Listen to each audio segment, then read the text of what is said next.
Some cases haunt investigators for decades.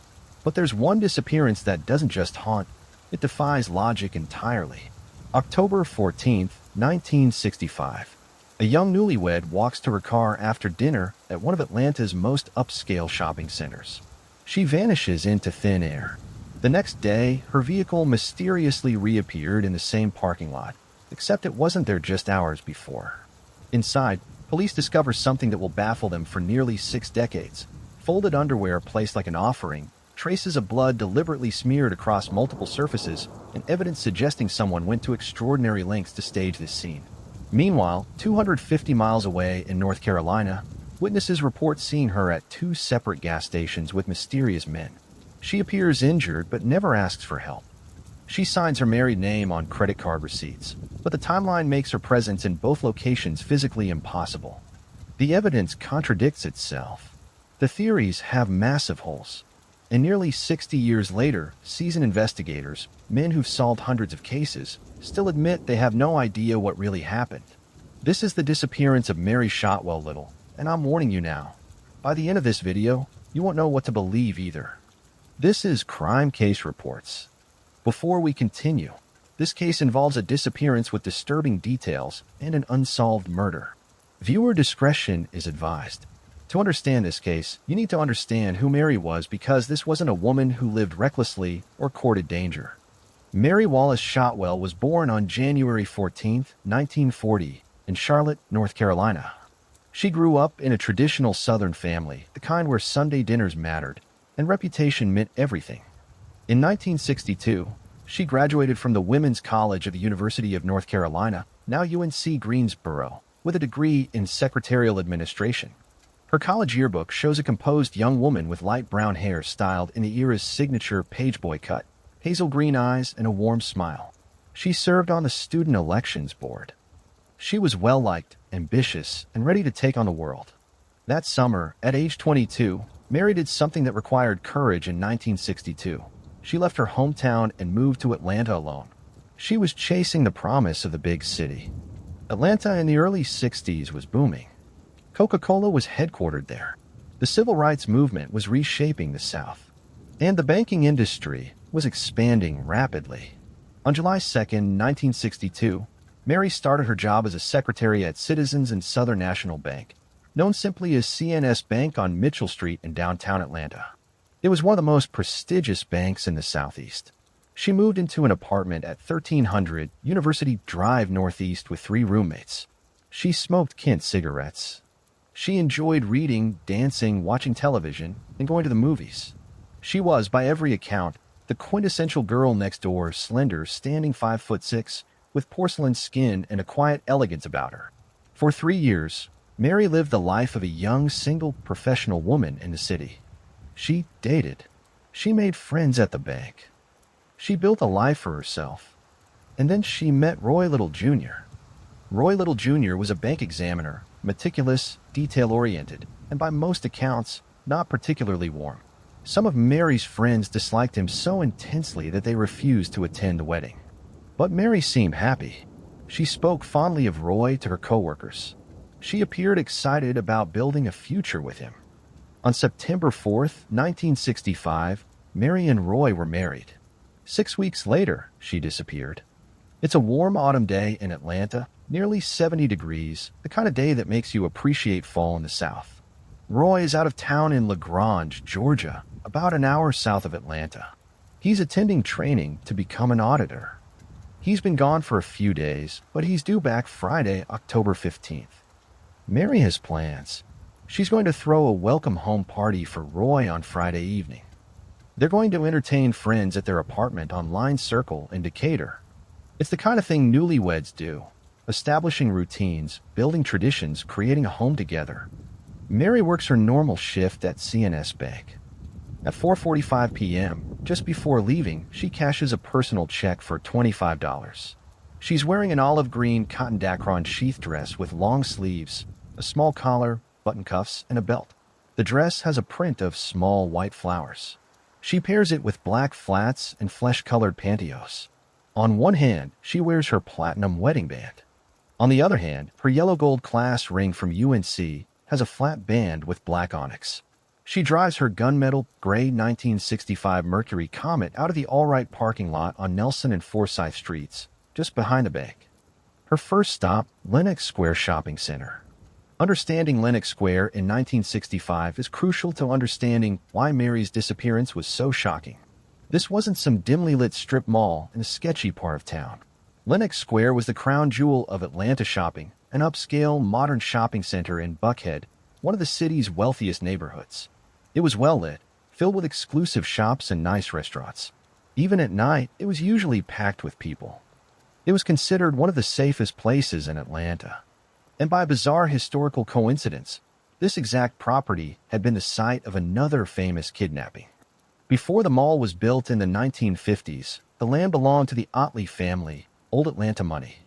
On July 6, 1933, millionaire banker John Otley was kidnapped at gunpoint from this very spot in the city's first ransom kidnapping case. But that case was solved quickly. The kidnappers were caught. Otley was released unharmed. What happened 32 years later would prove far more puzzling. Mary's first stop at Lenox Square is the Colonial Grocery Store.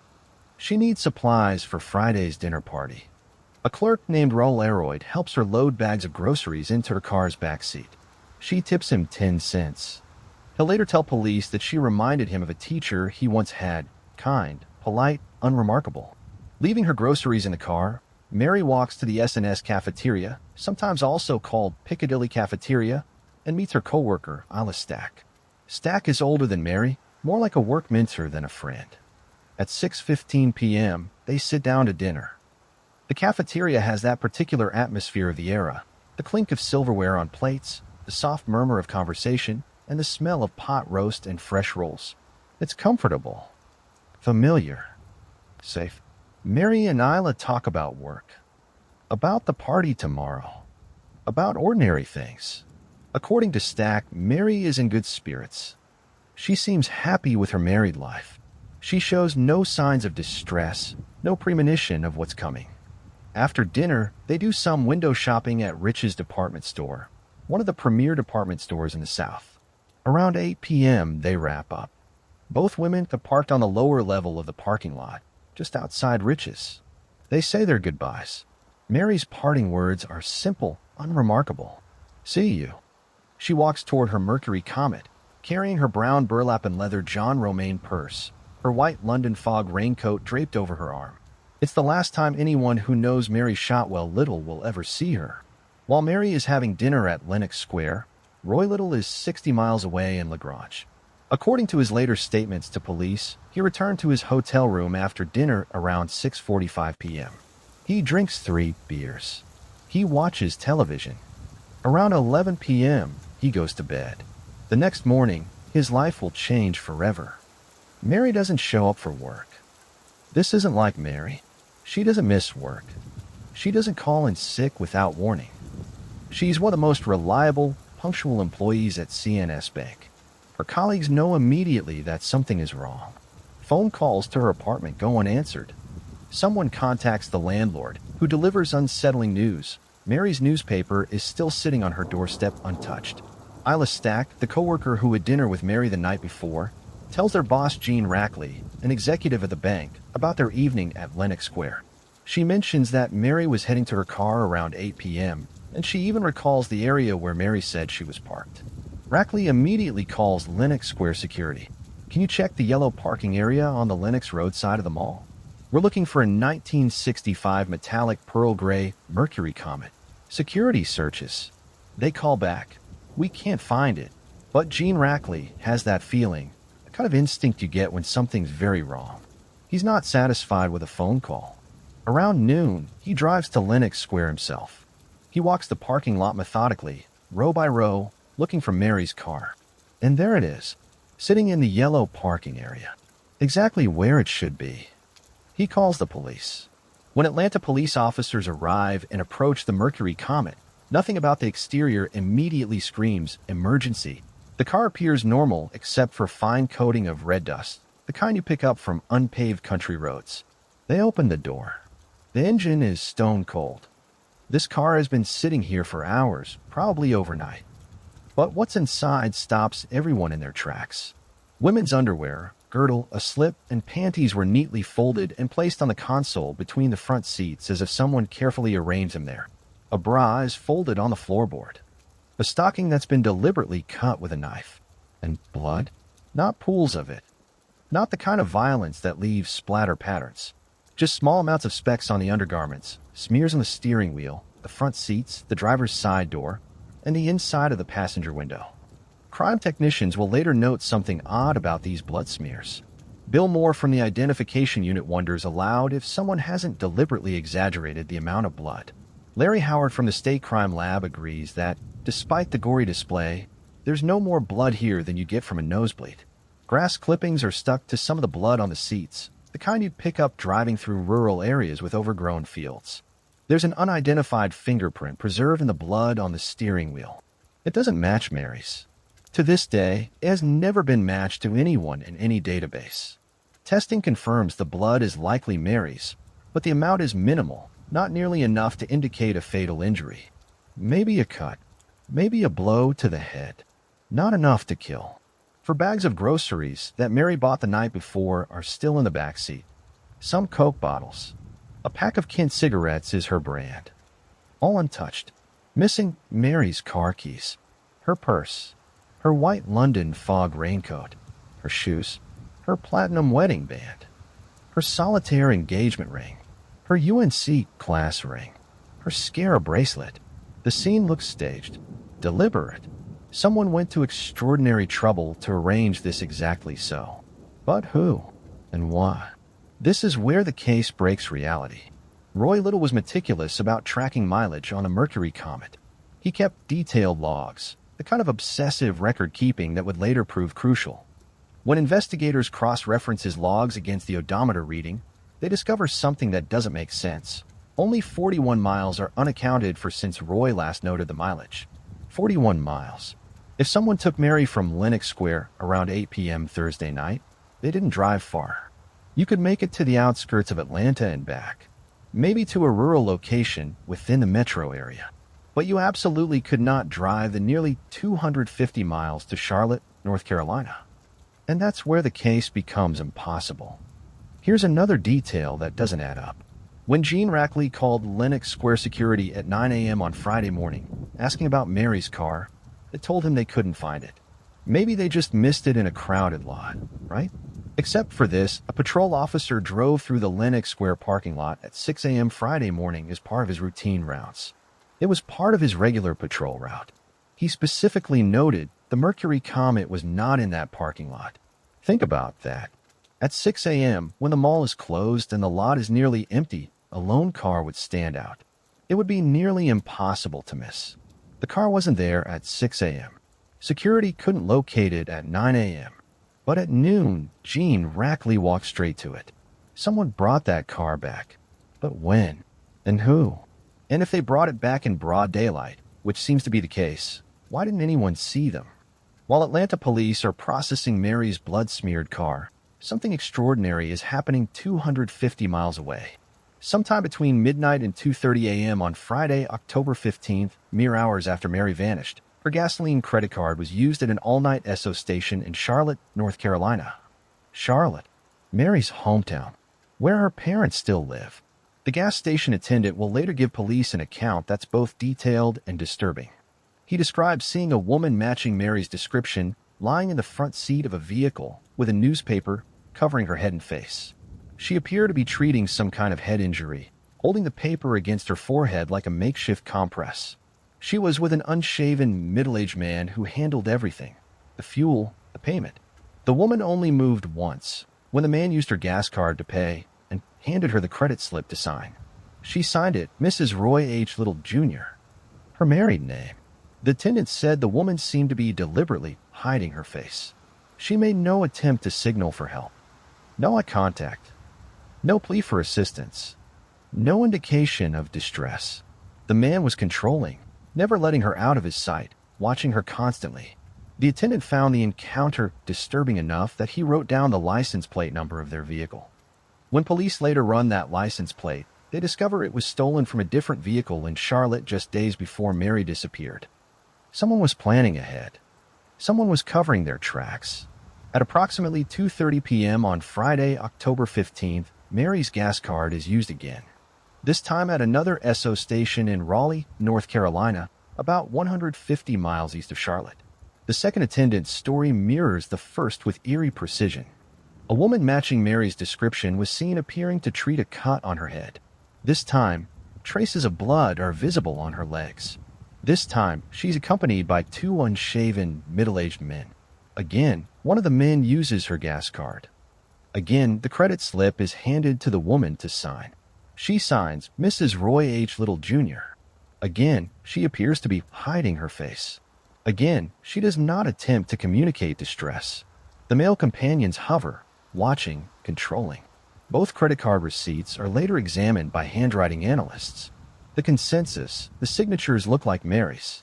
They can't say with absolute certainty that signatures vary. People sign differently under stress, but the general characteristics match. If Mary signed those receipts, she was alive at least 18 hours after she disappeared from Lenox Square.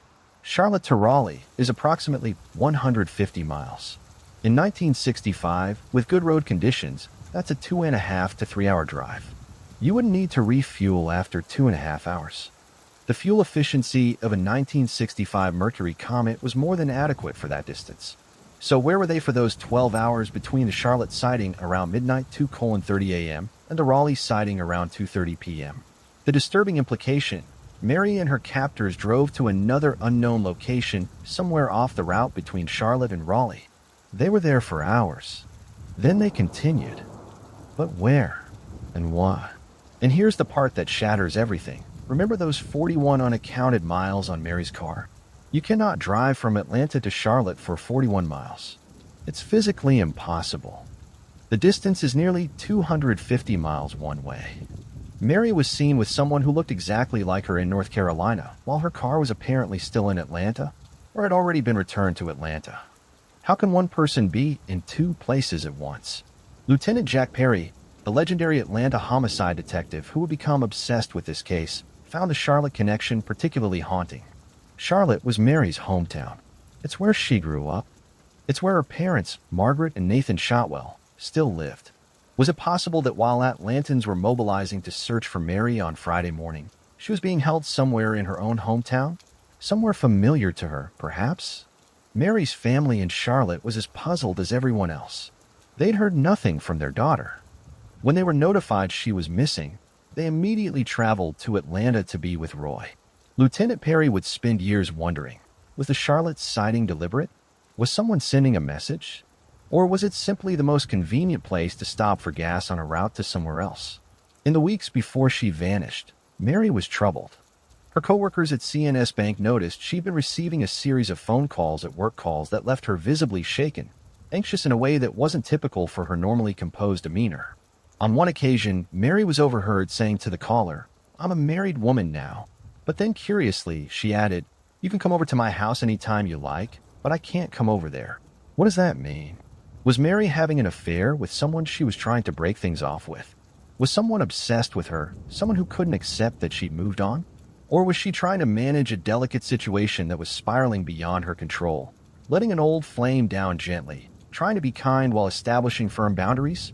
Mary never openly discussed these calls with her friends. She kept it private. Close. Whatever was happening, she was dealing with it alone. Shortly before her disappearance, Mary received a dozen red roses at her apartment from an anonymous secret admirer. She never told Roy about them. Investigators traced the roses to Hall's florist, located near Mary's apartment. But the trail ended there. The order was paid for in cash. No name, no receipt, no way to track down who sent them. The florist couldn't even remember the customer who placed the order.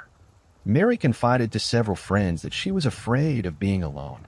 She was scared of driving alone, scared of being home alone when Roy was away on business trips. This wasn't like Mary. She'd been living independently in Atlanta for 3 years. She'd moved to a big city on her own at age 22. She wasn't a timid person. But something had changed. She implied to co-workers that she had something important she wanted to tell them, something weighing heavily on her mind. But she never elaborated. She never got the chance. There's one more detail that adds to the sense of predatory danger lurking around Mary. On the same day, Mary disappeared just hours before she would have been walking to her car after dinner, and another woman reported being accosted by a man in the Lenox Square parking lot. The man approached her near her vehicle and warned her about a flat tire. When she checked, there was nothing wrong with her tire. The man quickly left. The woman reported it to the police, but at the time, it seemed like a minor incident, just some strange encounter. After Mary disappeared, that encounter took on new meaning. Was someone prowling the Lenox Square parking lot that night? Was Mary targeted? Or was she simply unlucky? In any missing persons case, the spouse is always scrutinized. Roy Little was no exception. And from the beginning, Roy's behavior raised eyebrows. When Mary disappeared, he didn't show overwhelming concern. He didn't break down. He didn't make emotional pleas for her return, not in the way you'd expect from a man who'd been married just 6 weeks to a woman he supposedly loved. He refused to take a polygraph test. Twice. He simply declined. When police showed him Mary's car, the blood smears, the folded underwear, the cut stocking, he didn't seem particularly fazed. In fact, his primary concern was practical. When would they return the vehicle? He needed it. Lieutenant Jack Perry and other investigators noted in their reports that Roy showed no real emotional disturbance over his wife's disappearance. In the days following Mary's disappearance, Roy's behavior got stranger. He purchased Atlanta Falcons season tickets for the upcoming 1966 football season. The FBI noted in their case file that this purchase seems unusual for a man whose wife just vanished. He called Rich's department store to inform them he would not be responsible for any charges Mary had made. Some of Mary's friends disliked Roy so intensely that they refused to attend the wedding. After Mary disappeared, those friends wondered, do we see something Mary couldn't? But Roy had one thing that cleared him, an ironclad alibi. He was in LaGrange, Georgia, the night Mary disappeared, over an hour away from Atlanta. Multiple witnesses placed him there. Hotel staff, colleagues from his training program, restaurant workers who serve him dinner. According to his statement, he returned to his hotel room around 6:45 p.m. Thursday night, around the same time Mary was having dinner with Isla Stack. He drank 3 beers, watched television, and went to bed around 11 p.m. The timeline didn't work for Roy to have been involved. Additionally, while he stood to collect a modest insurance settlement if Mary died, it wasn't substantial enough to provide a clear financial motive. Nothing that would justify an elaborate kidnapping scheme involving trips to North Carolina and multiple accomplices. Roy Little was ruled out as a suspect, but the investigation would reveal something about Roy's relationship with Mary that added another layer of complexity to the case. According to one of Mary's former roommates, Mary would sometimes stay out all night, even before she married Roy. Was Mary having an affair? Was she involved with someone else? Or was this roommate misremembering, conflating different time periods, or simply spreading rumors? Roy also mentioned to detectives a strange encounter from before Mary disappeared. He said that once, while he and Mary were in Chattanooga, they ran into a CNS Bank employee who acted oddly, almost rudely toward them. Mary told Roy that this man had been in trouble at the bank, but she didn't elaborate on what kind of trouble. Was this relevant? Or just a random memory from a confused husband? Shortly after Mary's disappearance, Roy received an anonymous phone call. An unknown male voice demanded $20,000 for Mary's safe return. The caller instructed Roy to go to a specific overpass in Pisgah National Forest in North Carolina, where further instructions would be posted on a sign. Because Mary had allegedly been kidnapped and transported across state lines, the FBI became involved. This was now a federal offense. An FBI agent went to the overpass in Roy's place, following the instructions to the letter. He found a sign. Attached to it, a blank piece of paper. The caller never contacted Roy again. The FBI concluded it was likely a hoax, someone who'd seen Roy and Mary's mother make a televised plea and decided to take advantage of a desperate family. But was it really a hoax? Or was the kidnapper checking to see if Roy had contacted authorities? And when they discovered he had, did they simply back off? Did that blank piece of paper mean the deal's off? In September 1966, nearly a year after Mary vanished, an inmate named Larry Stargell, serving a life sentence for murder, reached out to authorities with information about Mary's case. Stargell's story was detailed and disturbing. He claimed that on October 14, 1965, he and 2 other men, one named Jerry Masso, then went to see a James Bond movie at Lenox Square. After the movie, Mason told Stargle to stay behind. When Mason returned, he had a shopping bag and blood on his clothes. He said he needed to meet someone in Mount Holly, North Carolina. On October 17th, according to Stargle, Mason returned and showed him $5,000 in cash. He said the money came from a kidnapping and produced Mary's credit card. He claimed she was still alive. Weeks later, Stargle said Mason took him and another man to a house in the North Carolina woods. Inside, he saw a woman with bruises and a bandaged eye bound at the hands and feet. A few days after that, according to Stargle's account, they left the house with the woman. Stargle rode in the front while Mason drove. The woman and the other man were in the back seat. 15 minutes into the drive, Stargle claimed the man in the back stabbed the woman with a long knife. She slumped to the floor. They buried her body somewhere near Mount Holly. Stargle claimed Mary had discovered something she wasn't supposed to know, something that made her dangerous, something worth killing her over. Police took Stargle's claims seriously enough to investigate. They contacted the FAA and visited the area Mason had allegedly indicated. An airport employee remembered seeing a freshly dug hole in late November 1965. A large rock now sat atop it. Excavation would have required special clearance that was never pursued. The FBI tracked down Jerry Mason, Stargle's alleged accomplice. Mason had an alibi. He'd been working a full shift on October 14th and a half day on October 15th. The timeline didn't fit. Stargle gave the FBI a 19-page statement, but he refused to sign it. Later, when pressed, Stargle's story began to fall apart. Investigators searched parts of Mount Holly. They never found a body. The main issue with Stargle's story: why would he have been there at all? If two men kidnapped Mary for a specific purpose to silence her about something she discovered, why would they allow a random accomplice who was already serving time for murder to witness everything? Professional kidnappers don't create unnecessary loose ends. Additionally, Stargle had a long history of providing false information to authorities in hopes of gaining favor or attention. His story gained traction at the time, but ultimately, it led nowhere. Mason later served time in California for murdering 2 police officers in 1957. He died in prison in 2017, taking whatever truth he might have known with him. Shortly after Mary's disappearance, a 22-year-old woman named Diane Shields arrived in Atlanta from Gunnersville, Alabama. She'd just gone through a difficult breakup. She was looking for a fresh start. Within weeks, Diane was transferred to CNS Bank, into Mary's old position in personnel. She worked at Mary's desk. Eventually, she moved into an apartment that Mary had previously lived in on Walker Avenue. She befriended many of Mary's former colleagues and even lived for a time with some of Mary's former roommates. Diane was beautiful, the kind of woman men noticed. Her friends would later describe her as vibrant, full of life, with a bright future ahead. But Diane was also troubled. Shortly after moving to Atlanta, a man came to Diane's door one evening, pretending to sell books. He knew she lived alone. He made her uncomfortable enough that she called the police, but he was gone by the time they arrived. By 1966, Diane had a new boyfriend, but when that relationship ended, she spiraled. She attempted suicide with sleeping pills but survived.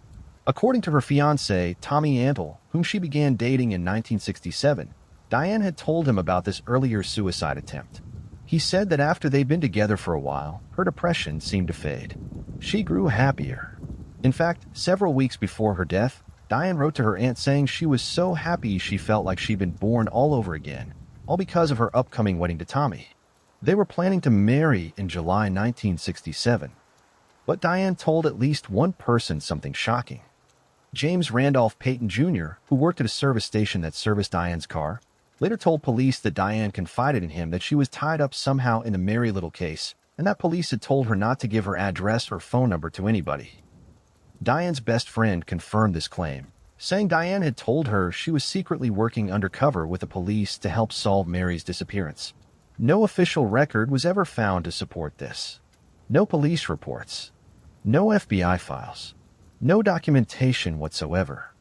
But Diane believed she was involved in something dangerous. She carried a pistol borrowed from friends because she was afraid to be alone at night. Was Diane actually helping the police?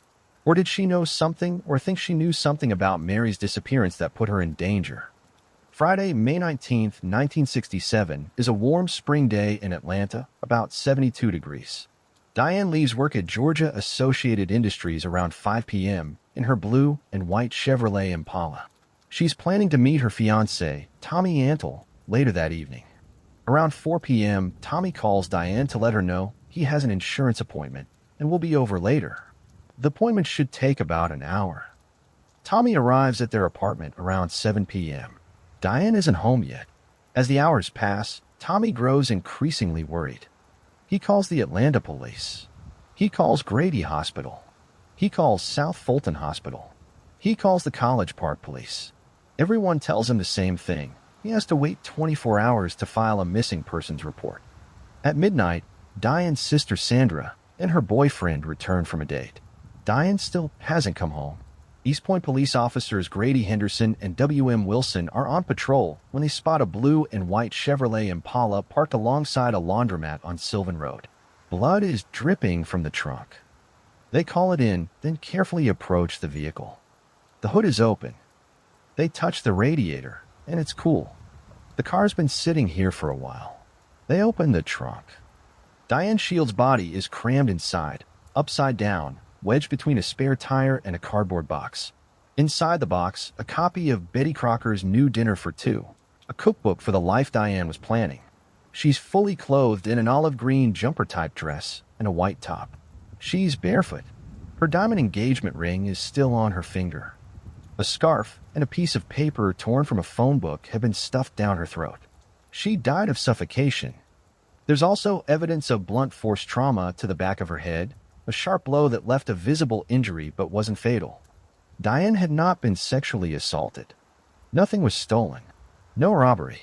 No obvious motive. A trail of semi-dried blood leads from the trunk about 8 feet across the asphalt.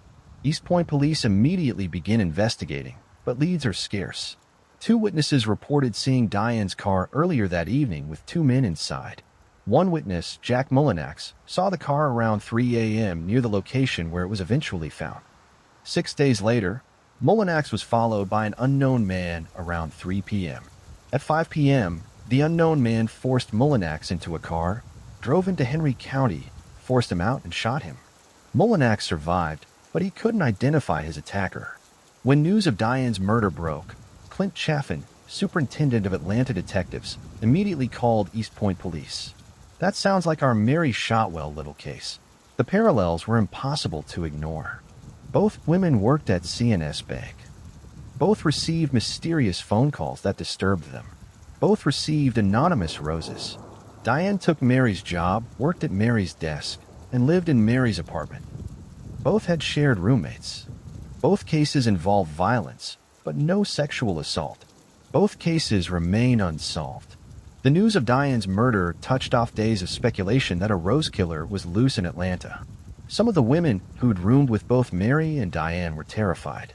FBI agent Jim Ponder later recalled that 2 of them called him in terror and asked if they could come to his house. He and his wife sat up with him in the living room all night. Detective C.J. Strickland, working on Diane's case, believed the 2 cases were connected. But shortly after he made this belief known, he received a phone call from Mary's mother, Margaret Shotwell. She asked him to stop investigating her daughter's case. She didn't want the investigation pursued any further. Why would a mother whose daughter had been missing for nearly 2 years tell police to stop looking?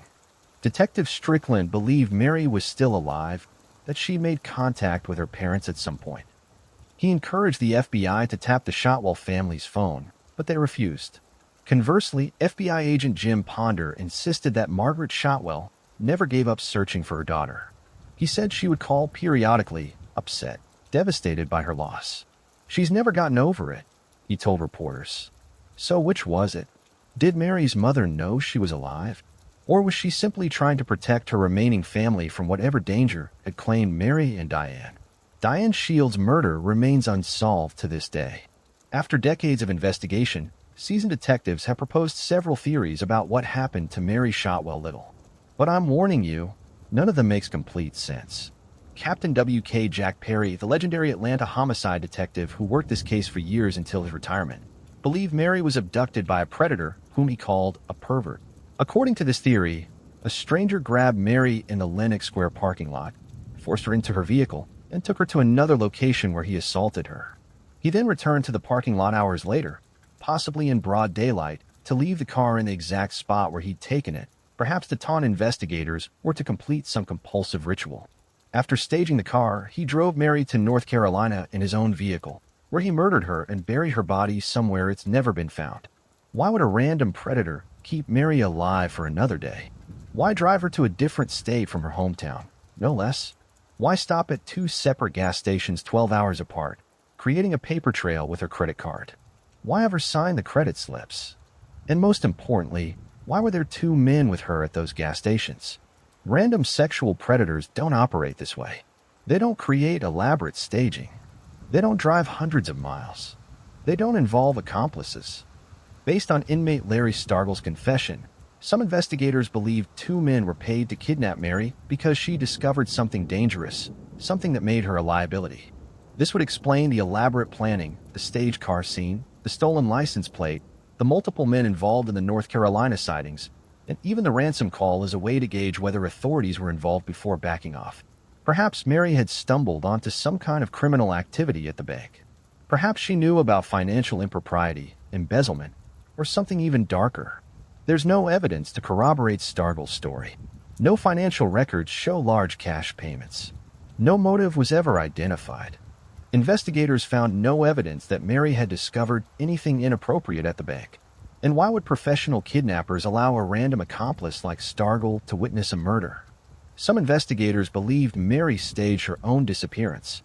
The evidence supporting this is compelling. The car scene does look deliberately staged, with neatly folded underwear, blood smeared in strategic locations. The blood was minimal, possibly from a self-inflicted injury. The North Carolina sightings could have been elaborate misdirection, leaving breadcrumbs to throw investigators off while she disappeared somewhere else. Mary's mother is asking the police to stop the investigation. Did she know Mary was alive? Roy's cold behavior may have been because he suspected she'd run off with someone else. It was far easier to disappear and start a new life in 1965 than today. No internet, no social media, no digital footprint. Mary was seen with two male companions at those gas stations. Who were they? Would she really recruit at least two men to help her stage an elaborate disappearance involving trips to North Carolina and stolen license plates, and trust them to stay quiet for nearly 6 decades? What was her motive? She seemed happy with her marriage. Her friends said she was excited about Roy coming home. She was planning a party. She just cashed a check for $25 to buy groceries. And why would she have a visible head injury? Why the blood? If you're staging a disappearance, why make yourself appear injured and traumatized at gas stations where witnesses could call police? It doesn't add up. For nearly 60 years, Mary Shotwell Little has been missing. This is considered the most famous missing persons case in Atlanta's history. But unlike most famous cases, this one doesn't have a clear theory that actually works. Every explanation has massive holes that you can't explain away.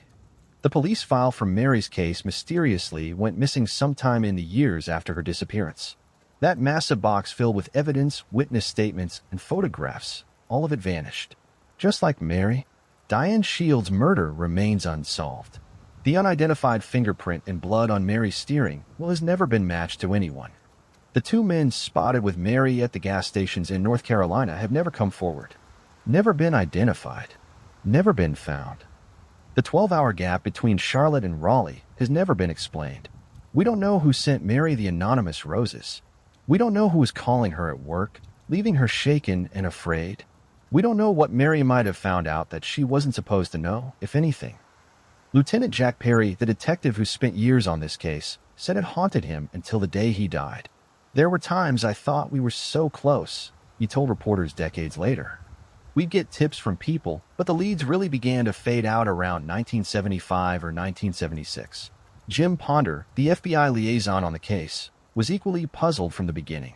There were a lot of things about this case that never made sense, he said. Think about the pieces that don't fit. The car wasn't in the Lenox Square parking lot at 6 a.m. Security couldn't find it at 9 a.m. But at noon, it was there as if it had never left. The North Carolina sightings happened while the car was apparently still in Atlanta, or had already been returned to Atlanta.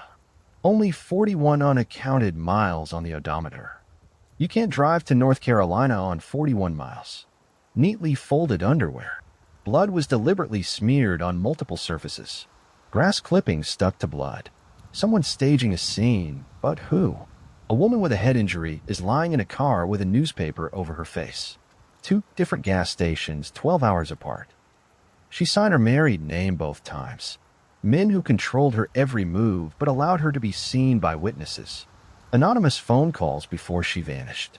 I'm a married woman now, but you can come over any time. Diane Shields, who took Mary's job and worked at Mary's desk and lived in Mary's apartment, was murdered 19 months later in a strikingly similar fashion. Her friend claimed Diane was working undercover to solve Mary's case. No evidence that this was true. No evidence it wasn't. Mary's mother is asking the police to stop investigating. Seasoned investigators, FBI agents, and Atlanta detectives with decades of experience worked this case for years and came away saying they had no idea what really happened. On October 14, 1965, Mary Shotwell Little walked her car after having dinner with a friend at one of the safest shopping centers in Atlanta. She was 25 years old. She'd been married for 6 weeks. She was planning a party. She had her whole life ahead of her. And then she was gone. Somewhere, maybe alive, maybe buried in Mount Holly, maybe in an unmarked grave we'll never find, Mary Shotwell Little knows the truth. And she's the only one who does.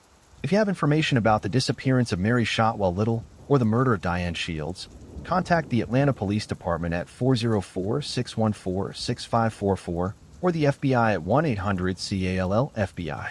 Someone knows what happened. Even after nearly 60 years, the truth can still come out. What's your theory? Do you think Mary staged her own disappearance? Was she killed by someone she knew? Was it a random predator? Or is there another explanation we haven't considered? Let me know in the comments below. If you found this case as baffling as I did, hit that like button and share this video. These stories deserve to be heard. These women deserve to be remembered.